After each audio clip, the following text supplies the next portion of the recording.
All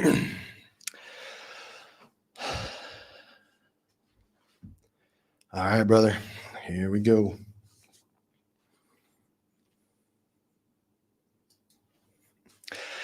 Welcome to All Things Secure. My name's Josh. Thank you so much for joining us for this first of what I hope will be many live webinars here with different companies. And today we're going to be working with YubiKey and just getting some great answers on the future of passwords and 2FA and all that stuff. Questions that I have that I'm really looking forward to getting an answer to.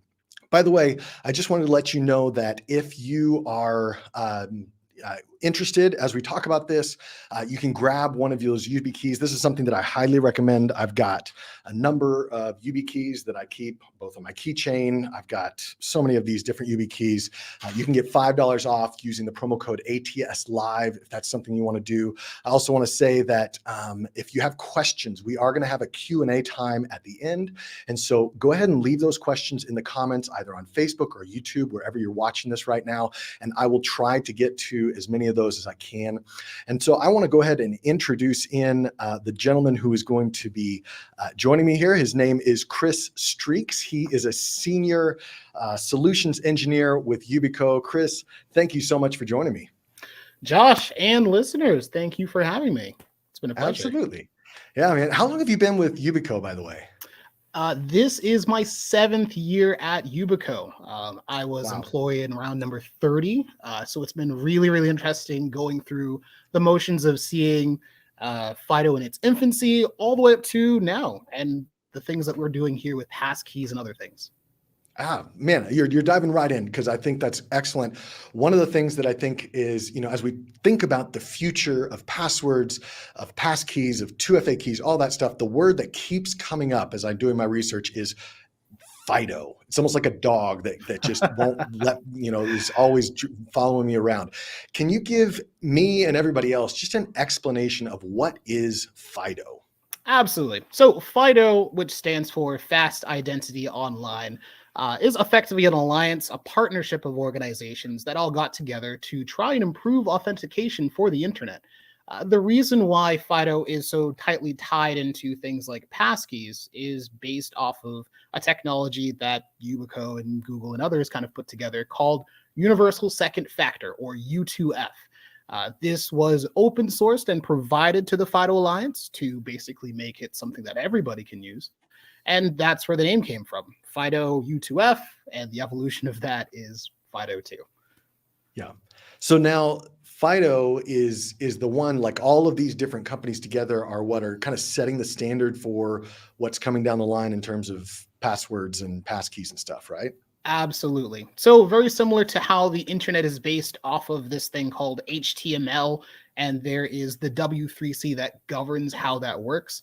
The FIDO Alliance is effectively a group of organizations that all seeks to move folks towards better authentication for the internet. Okay. So right now, when most people are thinking about online security, like the base level is just, hey, I'm setting a password. Right. And hopefully it's a strong password. I can attest to the fact that most of the time it's not, but hopefully, more and more people are getting stronger passwords. But it sounds like that's not even going to matter as much anymore because we were moving towards this place where it was, okay, passwords plus a 2FA key. But now it's almost like there's this middle thing called a passkey that's coming into play. Can you explain a little bit about what a passkey is and how is it replacing both of these, or is it in addition to? How's that working? Yeah, so I'll start with this. So first and foremost, not all 2FA is the same. So there are multiple different types of 2FA. I can have time-based one-time passwords. You've probably used one of those before with the Google Authenticator or Microsoft Authenticator. There's like SMS codes, something that you might get on your phone where it's a code. And then there's things like passkeys. There's things like smart cards. These are all forms of 2FA, but they definitely have different levels of security that they can provide. So some forms of 2FA, like one-time passwords, like I just mentioned, like the SMS codes or Google Authenticator, they're vulnerable to something called phishing. This is effectively something where if I can somehow get you to go to a fake website, maybe you click on a bad link or a bad email saying, "Hey, I'm going to rob your." I'm gonna actually. Here's a good example. We're gonna close your bank account actually, unless Yes. you click Yeah. on this link and give us some information. And so now you're frantic. Oh no, my bank account is going to close. So I click on the link and it says, okay, log into your bank account. All right, log into my bank account. I put in my username, I put in my password, and then on the next screen, it asks me for that one-time password, right? That 2FA that we just talked about. Yeah. The problem is, if that's a fake website, they can take all of that information and then just send it to the real bank. And now I have a problem because somebody else has everything that they need in order to log in as me, right? So to solve that, better technologies such as FIDO and passkeys, which is under that umbrella, came about. Okay. So yeah, I mean, I follow you and I've seen that happen. It's actually the one that I get most often is, hey, your card just got charged $578. Was this you? Yep. Click here. And Click like here. your first Yep. thing is like, I didn't what in the world? You know, and so Whoa, you get that's alarmed. crazy. Exactly. Exactly. So I may be jumping ahead here, but I want to go ahead and go into this. My understanding is that passkeys kind of stop this because they are tied somehow to the authentic website, and so it's much harder for phishing to happen. Is that true? Yeah, so let's get into what a FIDO credential is, or Yeah. using a security key, and what a passkey is, right? So a Okay. FIDO credential, that's effectively just if I was to log into a website using something like a YubiKey. So where's my makeup style? There you go, right? Or if I have a credential inside of my laptop and I want to log into a Google or a Microsoft account, that is one way to authenticate. So to progress this further, now we've introduced the concept of a passkey. The best metaphor that I have for a passkey actually aligns with something that most folks that I expect are on this call have used before, which is an ATM card, right? So an ATM card. Let's pretend the back of this is an ATM because I don't want to show anything sensitive, right? Yeah. So I have my ATM card. I walk up to the ATM. I plug the ATM card or the debit card into the ATM. I put in my PIN. And then I can now perform things. I can get money out, all these different things. Now, when I put that PIN in, I'm not actually logging into the bank. That's a big misnomer.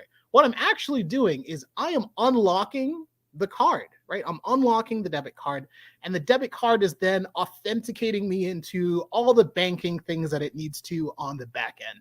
And fundamentally, that's really what a passkey is. It is an ability to authenticate into a thing, a debit card in this example, and then that debit card is going to authenticate me into multiple different things. Now, we can put this, I'll now use the word passkey in this example. We can put this passkey in a lot of different places. So I can put that passkey, right, on a YubiKey. I can absolutely Okay. do that. I didn't know that. I can put that same passkey inside of my laptop. So if I have an appropriate, say like Windows or Chromebook or something like that, I can actually log in and put my passkey in the laptop itself. Or even more interesting, I can actually put that passkey and give it to a cloud provider and have them hold on to it for me. And there are some pros and cons to that particular approach, but all of these implementations are considered passkeys. And I'll improve on this metaphor one more way. So Okay. we talked about the fact that I can use a PIN to unlock the debit card. Well, with a passkey, I'm not limited to just PINs. I can also use biometrics. So if I have something like a biometric YubiKey, or if I have, let's say, I put my passkey inside of my phone, I can use biometrics on my phone to authenticate and do various things. But the core of this here is a passkey is really just something that I log into. So I log into the passkey itself, and the passkey authenticates me into whatever it is that I'm logging into. Why this is important? Passkeys are origin bound. And I'm not going to get technical with the folks on the call here. But basically, all you need to know is if we refer back to that conversation where we just said, hey, somebody sends me a bad email and I have clicked on this link and I've given them all this information. With passkeys, a passkey is also going to provide, let's say I'm trying to log into Google. A passkey is also going to give information about the website that kickstarted this whole login process in the first place. So now instead of me having to try and pay attention to, oh, is this a fake website? Did I really log into my bank? The bank itself can now tell me, hey, a fake website actually started this authentication process. You're being phished, so I'm just going to cancel this whole thing. And that's super, super important. I don't have to worry about these kind of things anymore. And that's why passkeys are very, very powerful. Yeah. So let me make sure if I can understand this correctly. It sounds to me like a passkey is taking away the need to remember a password, kind of combining it with a 2FA key. Let me ask you a couple questions to that. I can store a passkey in a number of different places wherever I want to, and then can I back up those passkeys? Can I have the same passkey on multiple YubiKey devices? Can I have it? And then I can choose how that passkey is unlocked, whether that's with, again, I've got a thumbprint as well, Yubico, or, with my phone. My phone could store that passkey and then my Face ID. Am I kind of in the right realm of so with a passkey, I don't necessarily want it to leave the confines of, say, like my YubiKey. That would be kind of dangerous. If somebody could just grab my YubiKey and then, all right, Chris isn't looking. Let me go grab all the passkeys off his device and put it onto mine. That would be very dangerous. Very similar to like a debit card. I wouldn't want somebody be able to clone my debit card. But when we're talking about putting your passkey into something like iCloud or 1Password when they eventually implement something like that. This is something where I can log into those services and potentially get access to that passkey, even if I lose my initial device or something like that. Okay. So that's the benefit of those cloud-based services. And the cloud-based services being something like iCloud or 1Password or any of these password managers that are going to store it for you and basically sync it between your different devices, correct? Exactly. And there's danger, there's risk for that because there is risk. Now you've got your key elsewhere. Whereas keeping it on a non-cloud based, so whether that's on my browser was one that I could keep and that didn't leave the device. Like it's not synced anywhere. It's just in the browser, or putting it on the physical 2FA key. But does that mean that I have to plug in the key every time that I want to log into something? So there's two questions that I'll answer here. So first of which is passkeys and how can I make sure that I'm not going to induce a lot of risk into the things that I'm trying to secure. So when it comes to cloud-based passkey storage locations, things like iCloud, I'm a huge proponent of making sure that we introduce things like passkeys into the ecosystem. There is some additional risk in that if I manage to get access to your iCloud account, now I have access to your passkeys. And you just kind of have to, security is never a black and white kind of thing. It's going to be a gradient, right? Not everyone is going to have the same level of security risk. Maybe it's just more important that we remove passwords in general from a lot of people's kind of mind think and authentication flows. So in those cases, fantastic. Now, if you happen to be the kind of person that is more risk adverse, right? You really want to make sure that we don't get compromised in any way. And, I'm kind of concerned that if somebody gets access to whatever's holding on to what cloud service is holding on to my passkeys, that's going to be a problem for me. Then that's probably a good idea where you might want to pick up a hardware-based FIDO device or a hardware-based passkey holder, if you will, a security key. And I apologize. Now I've forgotten your second question, Josh. Well, it sounds to me like I have a choice then to put it in whatever device that I want and then secure it with, whether that's my biometrics or a password or something like that if I wanted to. Is that correct? So that's another good point. So We just talked about how I can put passkeys into different pieces of hardware, right? I can put it into a YubiKey. I can put Yeah. it into my phone.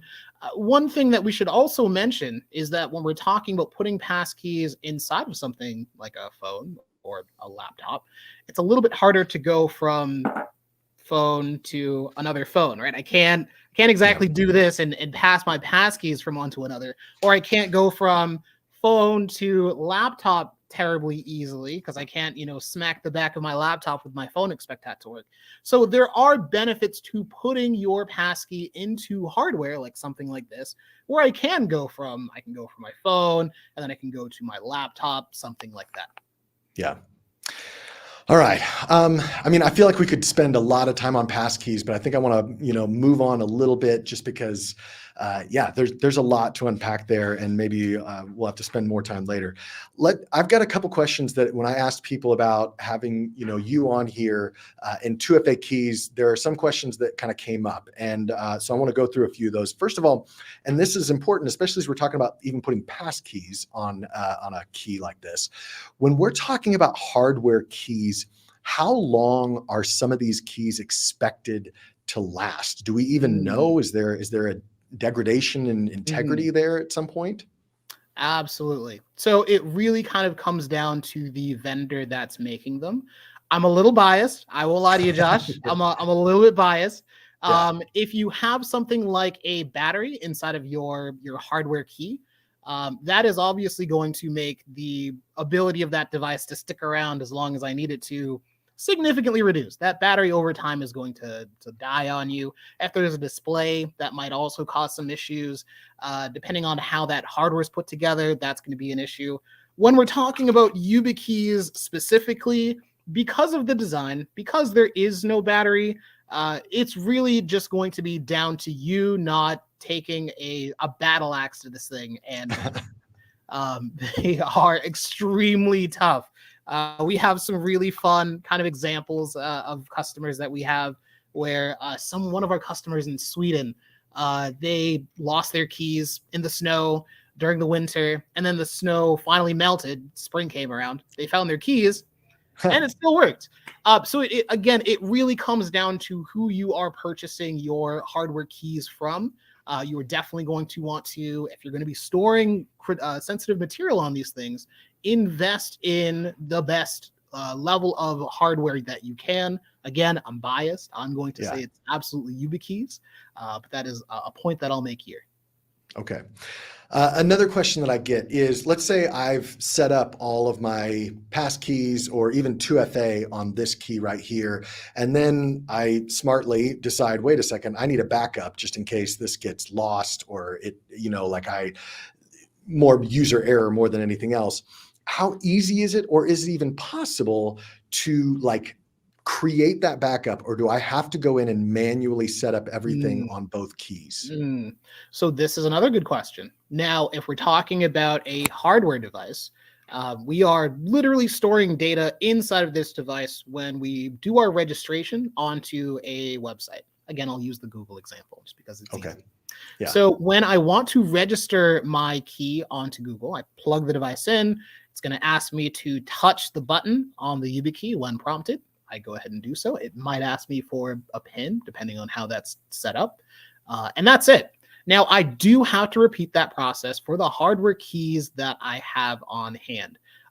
One suggestion that I have for folks that are considering implementing hardware-based passkeys into their authentication flows, start tracking things like this in your password manager. And you are using a password manager, right? That's for the audience here. You really need to try and make sure that you know where you are using passwords, one. And it's also really nifty to know where I'm actually using hardware-backed passkeys. Now, can I interrupt you there for a second? Go ahead. So what you mean by that is, let's say I've got, my Facebook account, login account in 1Password. And I've got my password in there, and you're saying that leaving a note in there that says, by the way, you set up 2FA on this key and this key, or is there something else you're talking about? That's exactly. So that's what I do, right? So in my password manager, any kind of service that Oh, is amazing enough to support FIDO keys, security keys. I actually put Mhm. them in a little box inside of my password manager. And that way I can very quickly check, oh, hey, these are all services that I have enrolled my primary and my backup YubiKey onto. Now, this story Interesting. changes a little bit when we're talking about cloud-based passkeys. So Hmm. if I enroll a cloud-based passkey onto a service, again, as we talked about, that passkey is going to be stored somewhere else.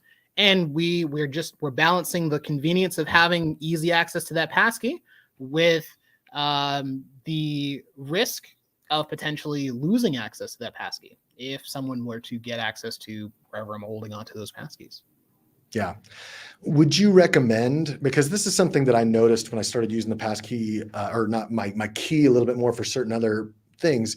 Would you recommend, because if somebody were to steal that key, and all of a sudden they've got access to the key itself, but there are ways in which you can password protect the key, right? Is that something that people should do, or is that just like an added feature kind of on the back end? I don't know. How do you feel Mm, about that? mm. So this is a very good question, and I think that there's a lot of kind of confusion going around on when I might be prompted for a PIN when I'm using a YubiKey. And this gets into the weeds a little bit, but I'm going to high level things for everybody. Okay. So effectively, I should really only be prompted for a PIN if I'm using my YubiKey as a passkey. And I know that we've been talking a lot about passkeys just holistically here, but there are a Mhm. couple of different modes that a YubiKey can operate in. So, one, I can just use it for strong FIDO based or security key style authentication.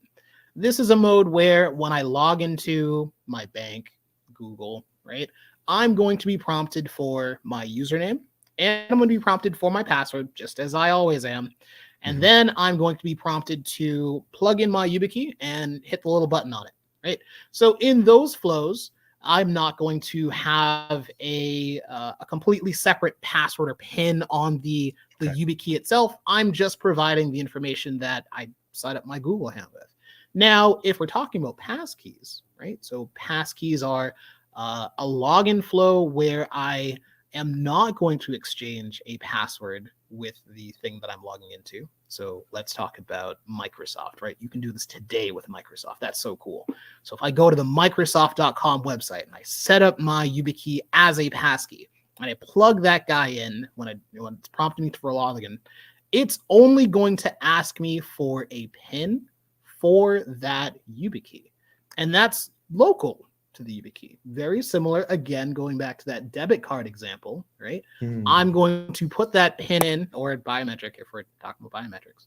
That PIN or biometric is going to unlock that passkey, that YubiKey that I have plugged in. And that's going to log me in. No usernames, no passwords, just beautiful passwordless authentication. And that is the future, my friend. Yeah. Do you think that's a future where I will consistently keep my pass key or my YubiKey plugged into my laptop, and so it's always there?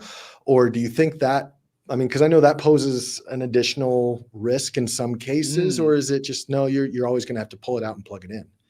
So it depends on what your use case is. I will also mention that for anybody to use a hardware based or really just any kind of FIDO based authentication, there has to be something called user intent. So the user has to kind of prove to the laptop, phone, what have you, that I actually intended to do something. I intended to register, I intended to authenticate.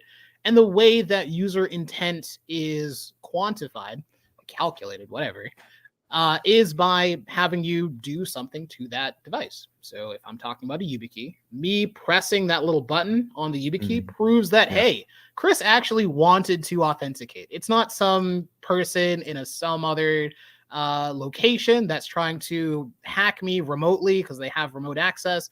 They would literally need to come up with a robot, send that robot to my house, and figure out a way to first touch my YubiKey in order to get past that, right?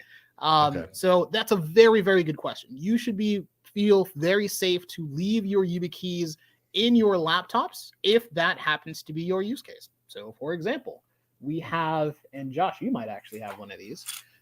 We have really, really small YubiKeys.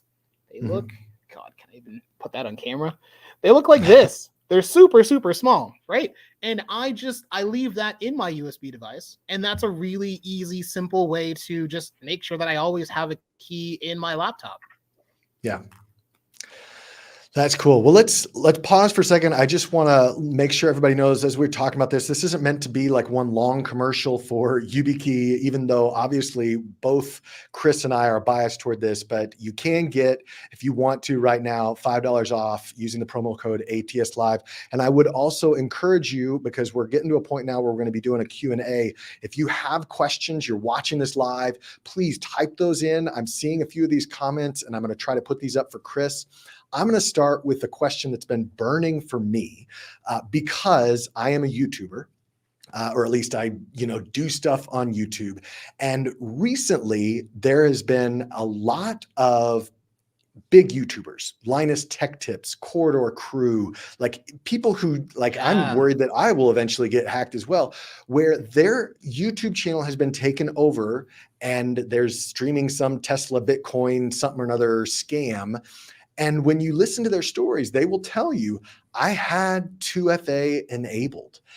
And they were able to basically do a session hijack. And I don't necessarily want you to go into the details of what session hijacking is. I don't even necessarily know all of it myself. But can you at least give me some confidence that 2FA does work? And if it does, how can I stop stuff like that from happening? Yeah.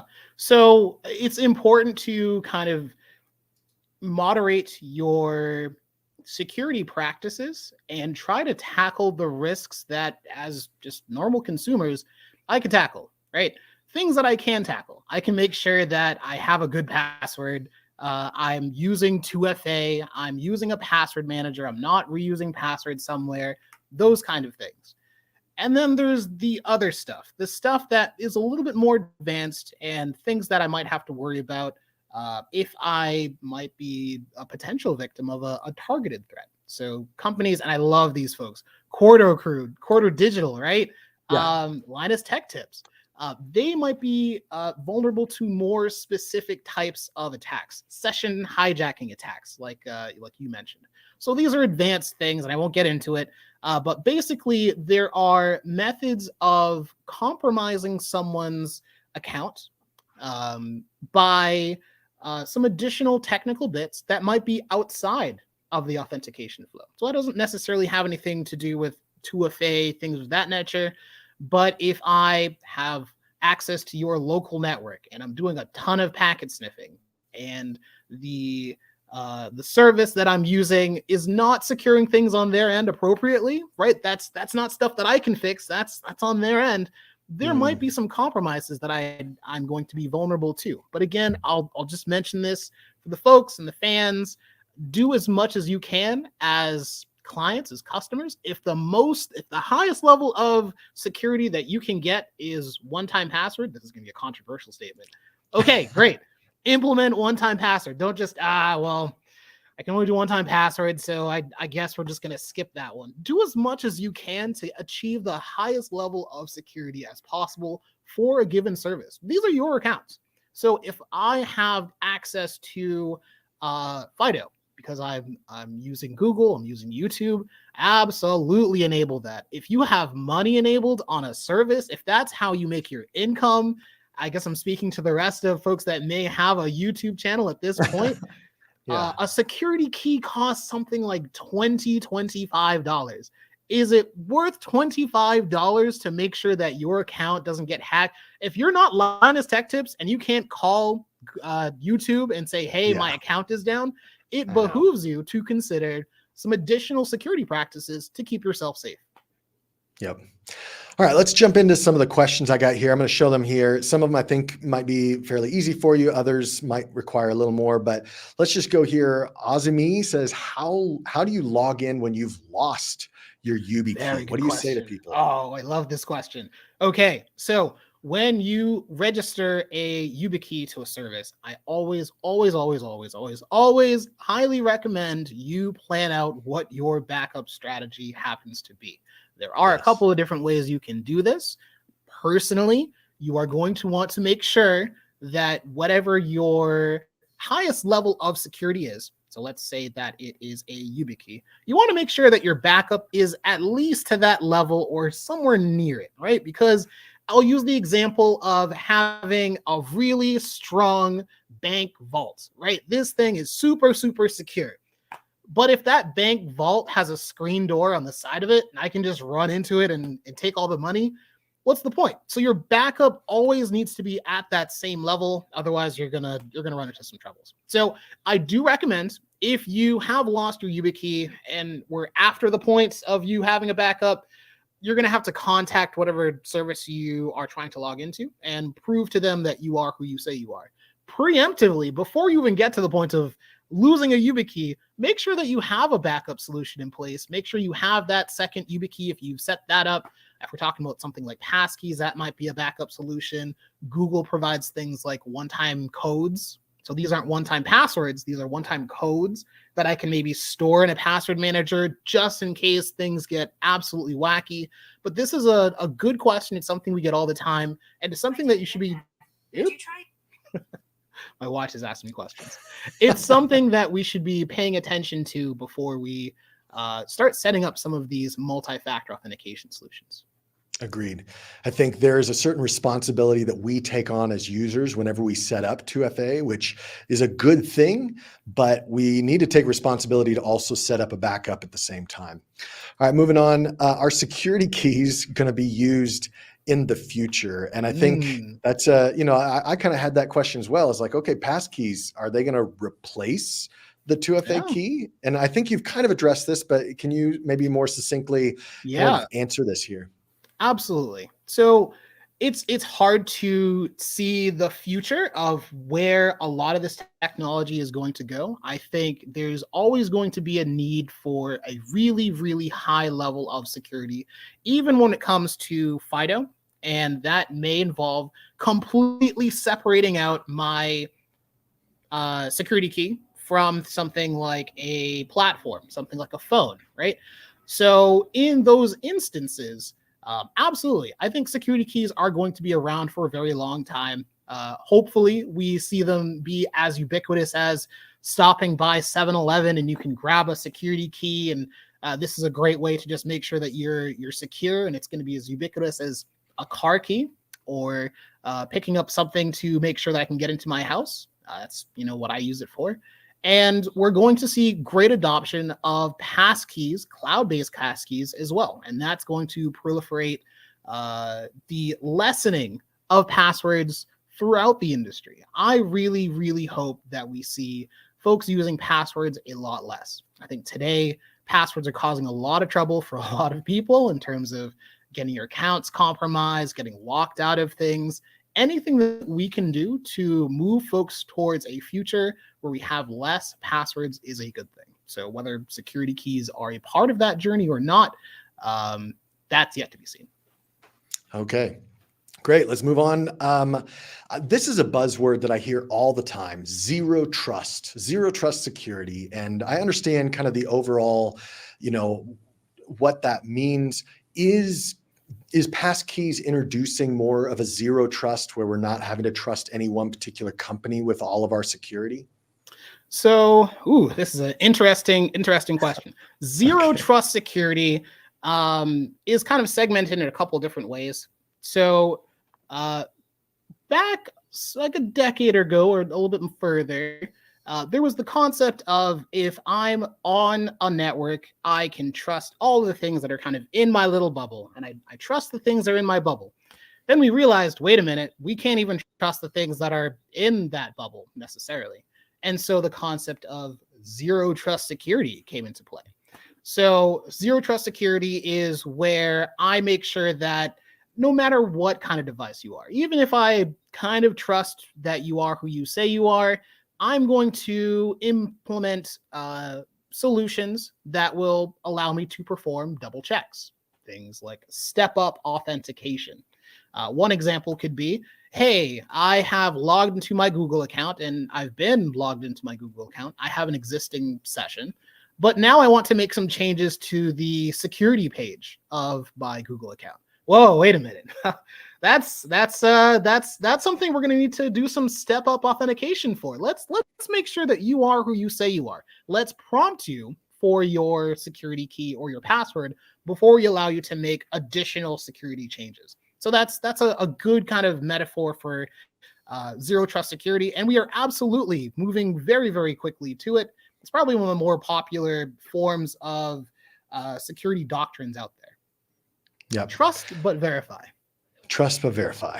I like that. All right, this is a little bit more a longer question, but I get this a lot as well, and I'd love to hear your thoughts. Is it more secure to use a separate device? Maybe not for everything. I think that would be kind of going crazy here, but even just kind of separating out your security. So if hacked, less details hacked, or to put like all your eggs. Sometimes it feels like if I'm using 1Password or if I'm using a password, Dashlane or something like that, I'm putting all my eggs in one basket. Or if everything is secured with this one key, how do you feel about, one versus many, or how would you address that? This is a good question. And it's also something that we see very, very commonly. Folks coming up with different ideas for how they should implement security. They're a little bit overwhelmed. There's so many different options out there. Should I separate things out? Kind of do the Mission Impossible style. I've got different passwords in different locations and I can secure it in this way. I will say that everyone's security risk is going to be a little bit different, but I think a good rule of thumb for folks is to just follow the basic steps of make sure that you are using a password manager, just that basic thing, and that you're not reusing passwords. That is a fantastic first step. Now, if I'm going to introduce that password manager into the flow, yeah, it makes a lot of sense to make sure that you secure the heck out of that password manager. What a great method of securing that password manager is with a 2FA key. YubiKey. There you go. Exactly. And another good point, if a password is the only thing that's securing your account, you're already in a pretty bad position, unfortunately. So it really does make sense to make sure that 2FA is on as many solutions as you can. And then the one last thing that I'll mention on that particular topic, do not make your security so complicated that it ends up actually being to the detriment of your ability to log into things. I've got a lot of personal friends that they went all out. I've got all my passwords secured in 2-3 different locations. I have a YubiKey that I need to speak crazy different languages in order to unlock all this stuff. And unfortunately, it got them locked out of some services. And that's not great either. So you really want to kind of get to that good middle ground of convenience where I can access these passwords if I need to, and security. I need to make sure that other people can't get access to my password manager if they happened upon my account. All right. Awesome. I think this is a great question that I would like the answer to as well. Can the code that passkeys generate for access be brute forced at all? And maybe, him or myself don't even understand the method used exactly.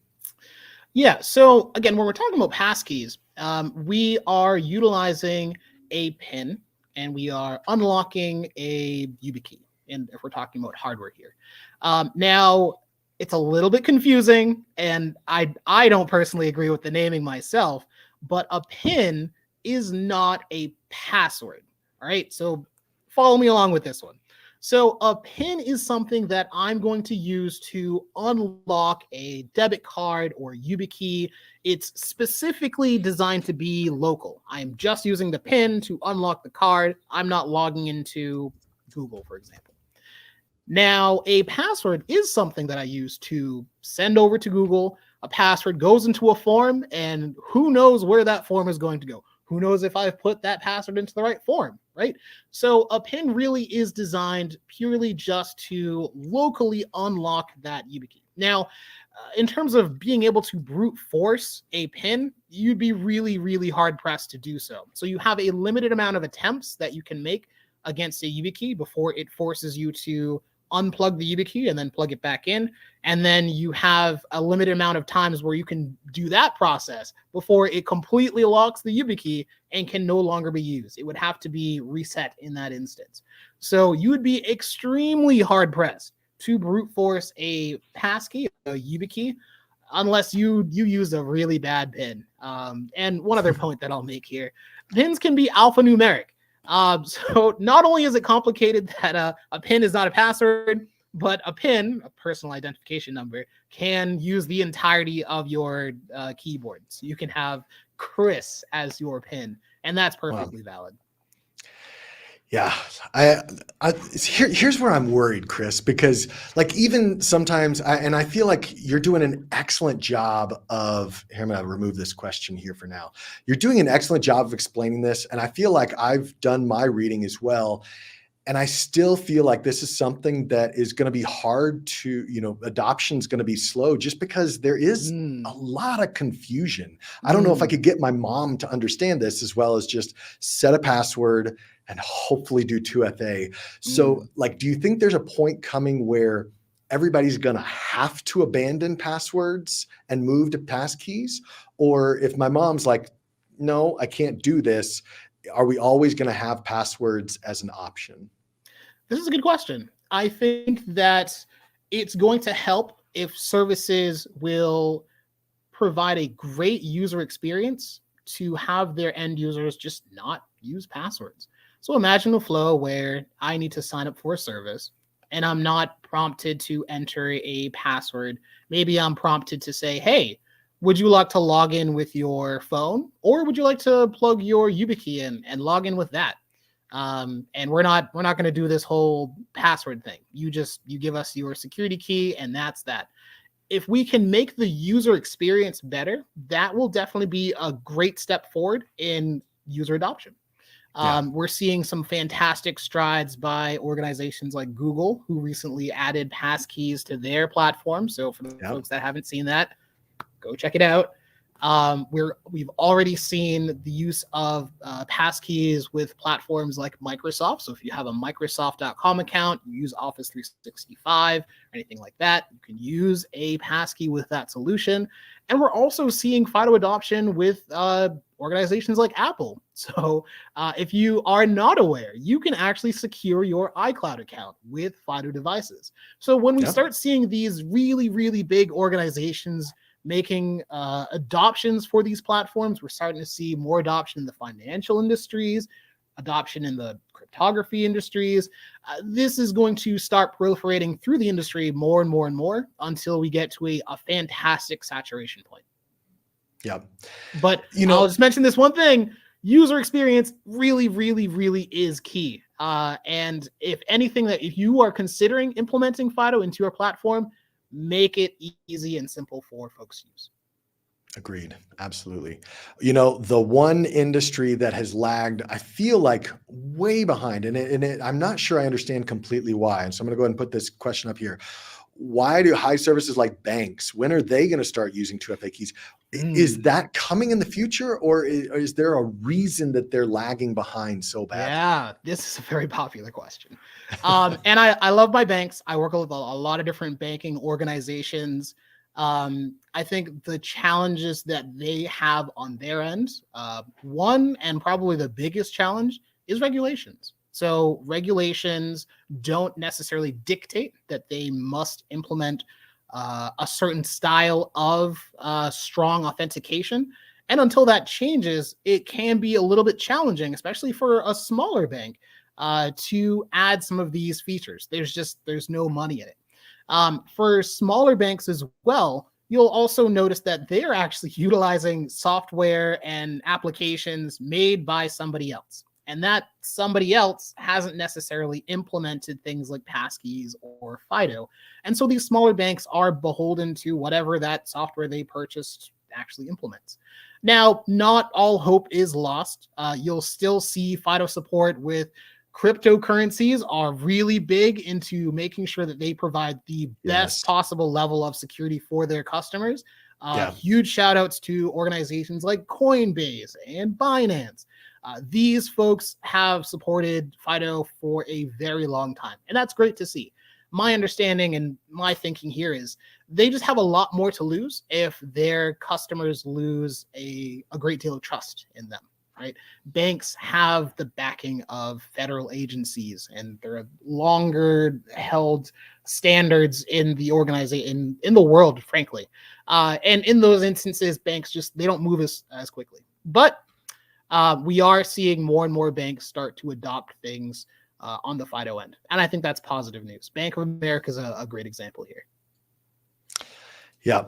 I mean, I have seen, and we've got some people talking about how, I'm looking in the comments here. Yeah, John Cole says Bank of America gives you the option to use a YubiKey. I know that there's a lot of these fintech banks, Mercury and others, that I use a YubiKey for. So I know it's possible, and I know that some of them do it. But yeah, it's just, it seems like they've got their reasons for what they're doing, and yeah. All right. There are a lot of different questions, guys. I really appreciate everybody who's asking questions here. I wish I could get to every single one of them, but I'm afraid that we won't be able to do that. And I want to make sure that I respect Chris's time as well as everybody else's. Chris, as we're really kind of coming to a close here, are there ways or things that you wish people knew about using their 2FA key that like most people aren't aware of, or maybe even just tips for using it that you'd like more people to understand? Ooh, this is a good question. Wait, let me think about this one for a second.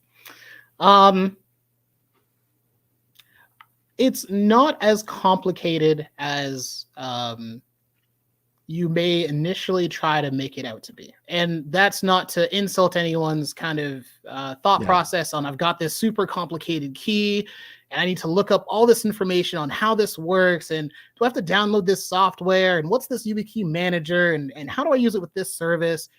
If you start with the simple things, that alone is going to make your personal security so much better.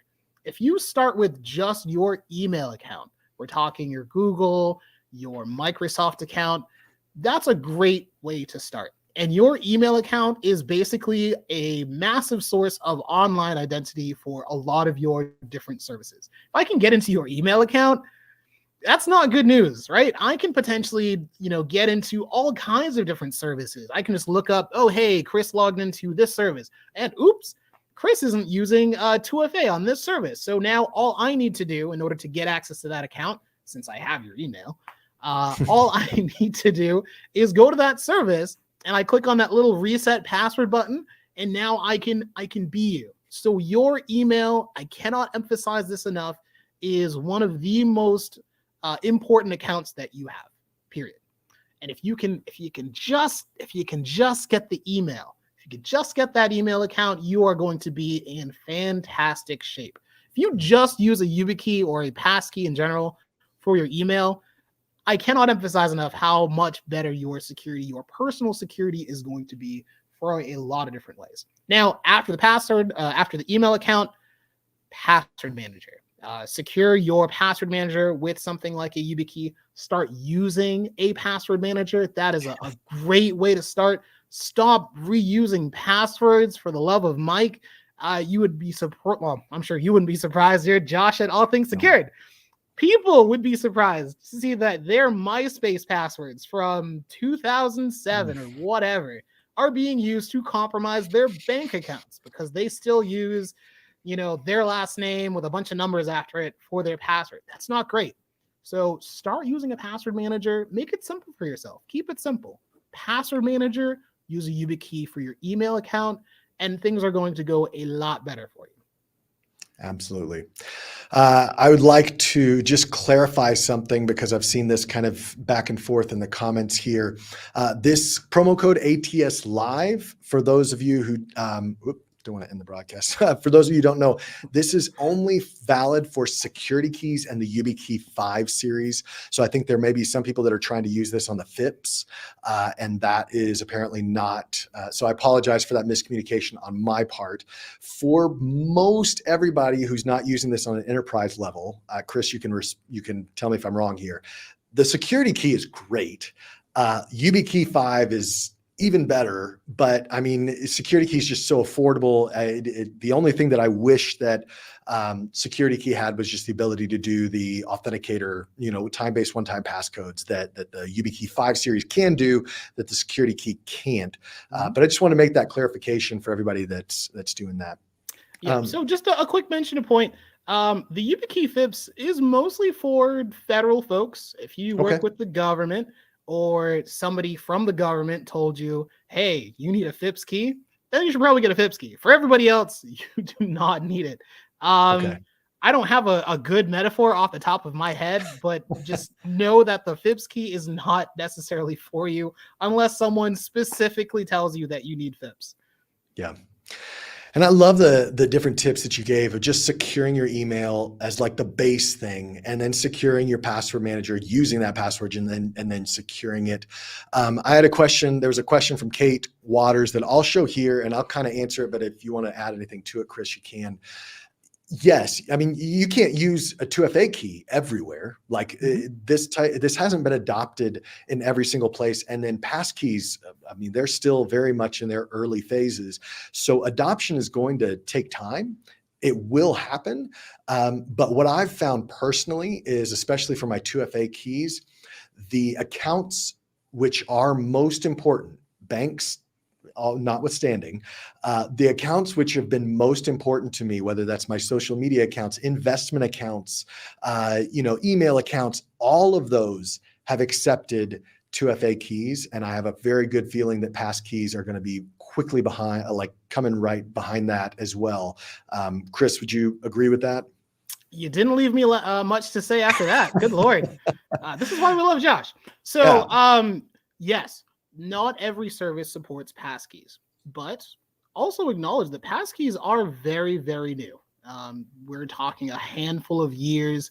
We're talking just now seeing passkey support in your phones, in your laptops, etc. We are absolutely going to start seeing more services support passkeys, or Security Key if you are on a website and you're looking for that passkey kind of nomenclature.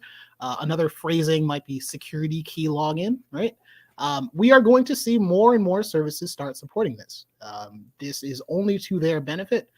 So be a little patient. There are other options for 2FA, as we talked about earlier.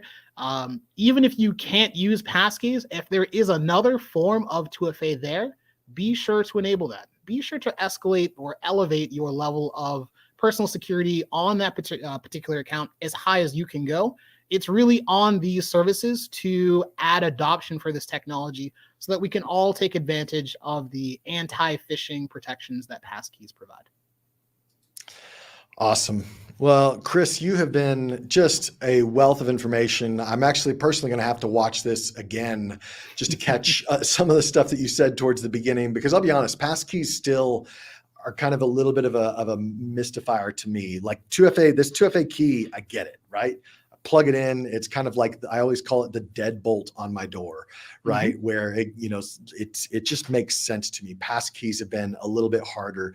So for those of you then watching, I really hope that it's a little bit clearer now, and that as time goes on, we'll continue to clarify. If you're not subscribed to this channel, please do so, because I'm going to be discovering this myself, and then hopefully, what I love doing and what Chris is excellent at doing is taking complex subjects and distilling it down into something that's a little easier to understand. And hopefully we can continue to do that as we go along. Chris, thank you so much for taking the time. Everybody here that's been watching, thank you guys so much for participating. I've looked at all of the comments. I'm sorry that we couldn't get to every single one of them, but I did read them, and I will try my best to really connect after this is over. This will be up for replay later on, and I'll email you guys for that. But Chris, thank you so much, my friend. Thank you. And thank you for everyone else who's been watching to us nerd out about security for an hour. This has been great. I've had a blast. Lots of fun. All right. Thank you, Chris. Hey, have a great rest of your day, and everybody else enjoy your week. Thanks, everybody.